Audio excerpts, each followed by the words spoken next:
right, so I am here at Tribe. I'm with Adam, and Adam's going to tell us a little bit about how the shop got started and just tell us some about what they do. Yeah, we started Tribe, I don't know, maybe about 12 years ago. I was an actual mechanic at a Jeep dealership in Hearst at Grubbs Nissan Jeep, and we started working on Jeeps there and doing modifications to them and kind of bolt-ons, and got pretty popular, and we kept doing it and growing it and going out to events, and I met some friends in the industry at PSC, and they helped out. They actually started racing with them and going to their events, and they said, hey, let's start a shop, and kind of aside from the PSC. And so he helped me get out of the dealership and start my own business, and we had a small little shop down in Fort Worth in a little warehouse, and we were there for 10 years and just outgrew it. And along the way we met the right people. Matt Howell was one of them, and Lance Gilbert from PSC, and they came to me and said, hey, what do you think about joining up together and growing the business? And I see you can only do so much in this little shop here, and let's look for a larger place and kind of help grow it. So of course I'm gonna jump on that. A couple years go by, and started looking for a new building, and we came across this one here. It looked pretty nice, and Matt's business is commercial construction, and his guys came in here and totally renovated the shop, and it's beautiful. It's we're very fortunate to be in this nice location, and have the customers and clientele to fill it up. So we've been jamming. We're pretty busy. That's awesome. So you did King the Hammer. You got a lot of posters up there. Do you do that regularly, or how's that? We do. We go every year. We're actually getting ready for it right now, but we do the King of the Hammers every year. Matt and I have raced it for the last 3 years, and this year we're taking it off. We're just going to go out and support our guys that we built cars for, and other people in the industry to help them out also. That's awesome. All right, so what do we got going on project-wise for you guys? We got a ton of big projects. This is an old Willis truck, buggy kind of rig that has already been built, and we actually are doing a lot of modifications to it, repairing some stuff and how it was laid out, and so this is the back half of it. We cut the whole frame off and everything that they've done, and we're going to start over fresh with some tube work and rearrange it, make it a little, work better on the trail. Awesome. And ergonomics. So, awesome. The engine that's in this old Willis truck is a GM V8. It's kind of LS based truck motor, and we just got it, and we're looking at it to kind of see how it was put together, and we noticed that the radiator is really small. It's literally about that wide. So that's one of the mods we're going to do is to get to put an actual large radiator in it so it doesn't overheat.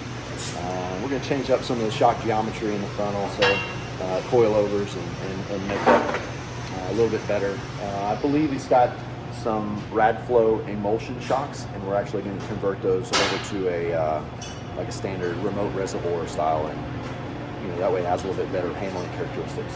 Cool, awesome. This is a really neat project that we took on. We were like right at the very end of it, so it looks awesome. It's a fully stainless steel Willis old CJ2 body, aftermarket body, and a custom chassis that's been put together. We did not start this project, but we picked it up and did a lot of changes, and it's running and driving as of yesterday. So we're excited to get it wrapped up and out the door. A really neat buggy here. This is a Twisted Customs chassis. It's a 4-seat, and a customer brought it to us, and we are basically doing a complete finish out in it. We set up all the geometry, the axles. We put the drivetrain in it. Basically full turnkey build, front and rear steer, Spider Tracks axles, V8 motor, all that. So we're in the wiring stage right now, doing all the wiring in it, and then soon we'll take it apart and go to powder coat and come back and we'll do a final on it and deliver it. Awesome. Got another actual engine conversion going here. This is a CJ7, and we're doing an LS3 in it, a GM crate motor. with a 6L80 transmission and Atlas, and really cool rig. He's had this one for a while, and it actually had an engine conversion in it before. It had a newer straight 6, the 4-liter out of a TJ in it, and we are changed that out to some V8 power. We also did Genrite fenders. We upgraded some of the cage, just had it freshly repainted, and do some interior upgrades also. So this one's almost done. We're doing the bed rugs, carpet kit. We had some old rubber liner in them before, and taking all that out. The Defender 110 Rover. This is the first for us. We've never done an engine conversion in one. Luckily there's some guys out there that actually make some parts and pieces for them, and we're trying some of the kits, but it's an LS3 also with the 6L80. I think we have 3 or 4 engine conversions going on in the shop at once right now, so it's kind of chaotic, but it's been an interesting one. It's a right-hand drive vehicle, so it's kind of working around that and redoing the radiator and air conditioning and all of that stuff. So it's been a fun learning experience. And, Oh yeah. Yeah.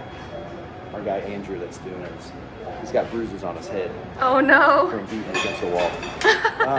This is my Jeepster. It's a project that just started on the side just recently, and after we built a Jeepster about 3 years ago called the Sleepster for some good friends of ours, the Shirleys. I've always wanted to build one for ourselves, and a friend of ours, Jeremy, had a tub and gave me the tub for free, and just kind of been collecting parts. But it's going to be a full street legal vehicle.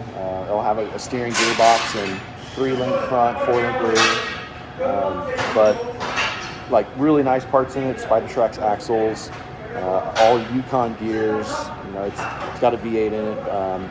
And a 6L80 transmission and Atlas transfer case, and but it's going to make it for kind of like an overlanding everyday driver, but still be able to do the real tough trails and not have to worry about any parts breaking or any of that good stuff. So it's just kind of neat to have an old nostalgia body and kind of have fun with it.